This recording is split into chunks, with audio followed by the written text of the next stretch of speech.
Hey everybody, it is The Trout. Welcome to another episode of The Trout Show podcast, Vinyl to Viral. Thank you so much for stopping by.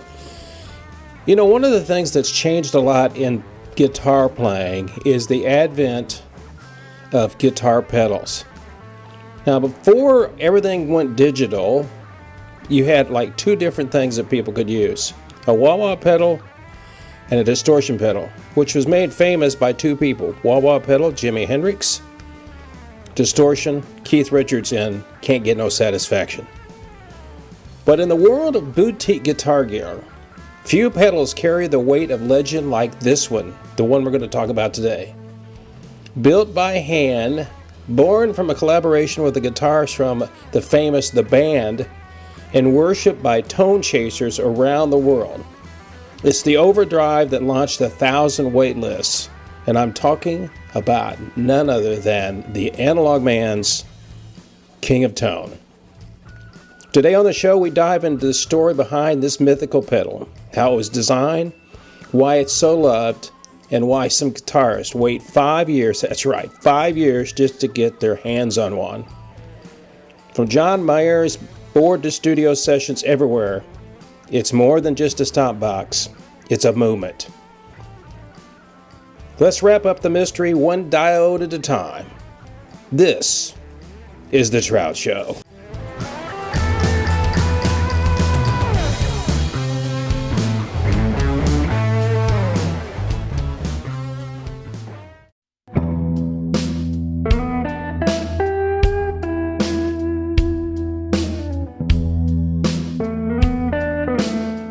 Now I know what you're thinking. You're thinking, okay, what is guitar tone? What does that really mean to a guitarist? Well, if you're a casual listener to music, we all know what tone is, bass, treble, whatever you're looking for.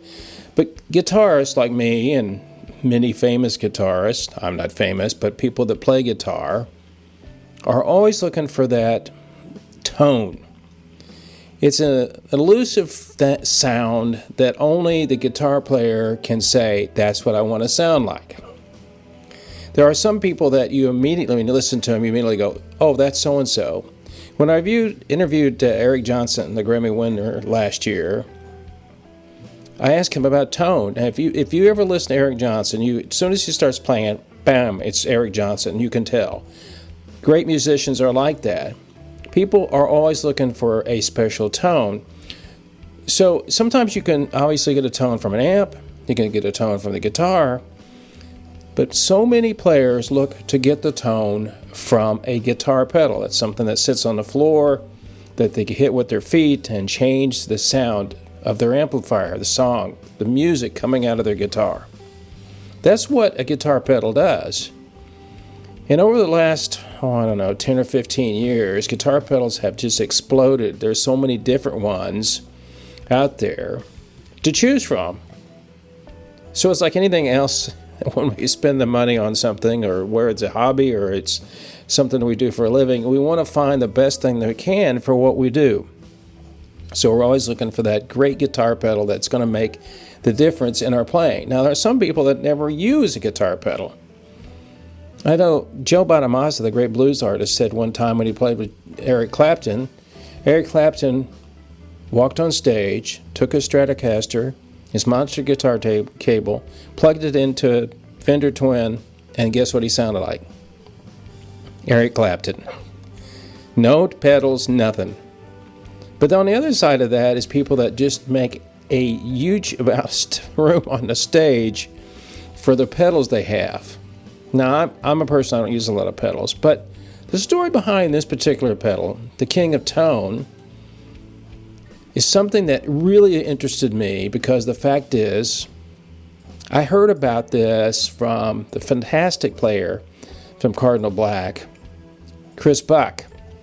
Chris Buck said he used it and told me that it took sometimes 5 or 6 years to get a King of Tone pedal.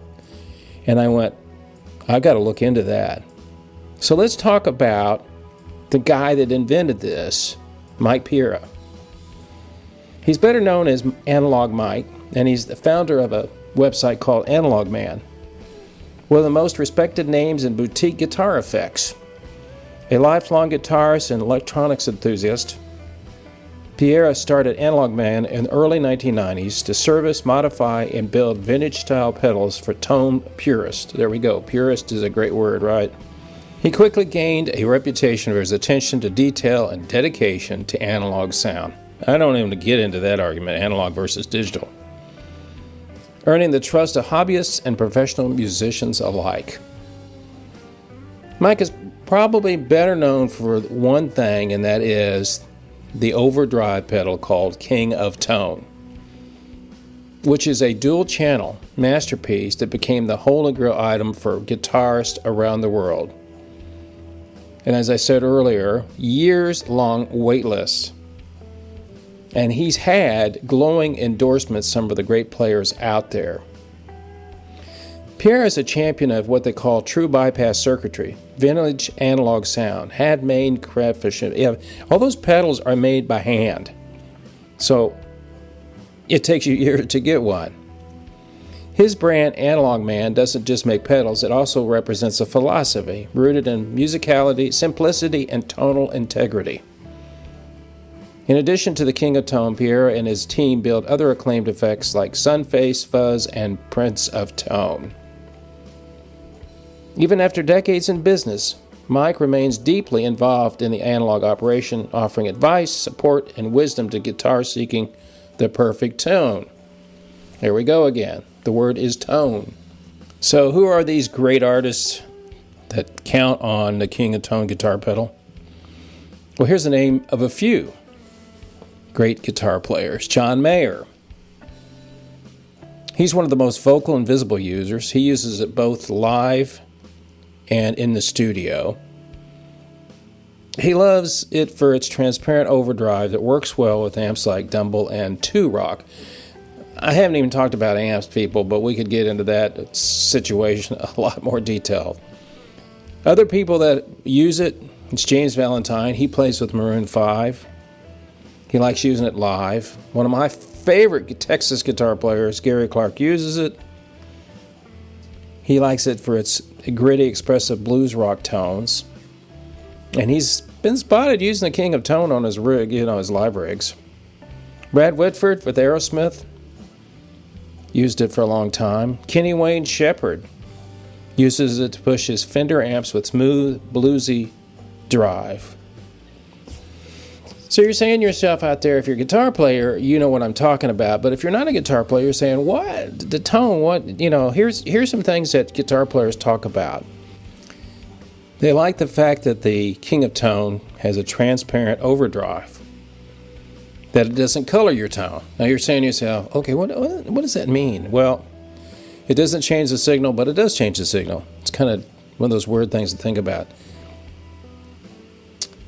The pedal reacts like a tube amp when played softer or harder. And if you don't know any valves on tubes work, but that's what makes a difference on the reason why we use tube amps. And they like the fact that it has dual channels, and it's incredibly sensitive, touch sensitive, and stackable with other pedals, which is kind of important if you're playing a lot of live gigs and you need a lot of pedals out there to work together. So what was the inspiration behind this famous pedal? Well, Mike worked with the guitarist from the band, Jim Wider, and they started working on it and decided they wanted something different, and it took them years to evolve it around several different versions. The version 4, which was introduced in 2005, became the standard with its 6-knob dual-channel design, offering separate controls for each channel. This version addressed earlier issues like a channel switching pops and add more tweakability, cultural impact, and popularity. So why, if you're not a guitar player, why do people wait for these things? Well, like I said earlier, the King of Tone's handmade production process and limited output led to legendary waitlist. Currently, are you ready for this? In the year 2025, the wait list is 6 years. And the scarcity has driven up demand, and of course, what goes with demand goes with price. The retail price of this pedal is $325, which is fairly steep amongst pedals. Most pedals are $200, $250. But to buy one used, it's going for $750. And in 2017, the pedal show skyrocketed its popularity, leading to over 200 orders per day and extending wait lists. And great guitar players that are on YouTube, Paul David's one of them, they've praised it and telling me it's got a cult following. So where do we go with this? What is this? If you're just a casual music listener or you got your playlist out there, you're going, why are we talking about guitar tone and pedals? Well, I can only say that's a sickness that us electric guitar players have. The King of Tone isn't just a pedal. It's a benchmark in boutique gear culture. Its enduring appeal lies in how it enhances rather than replaces the guitarist's core tone. The long wait has only added to its mythos, making it a true piece of modern guitar history. The AnalogMan's Guitar Tone, the pedal that changed rock music.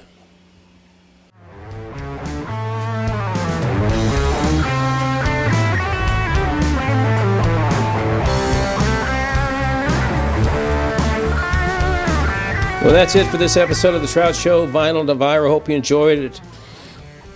You can find out more information about all our podcasts and our YouTube videos where we interview some great people that are fantastic artists that you may know, Grammy winners to independent artists.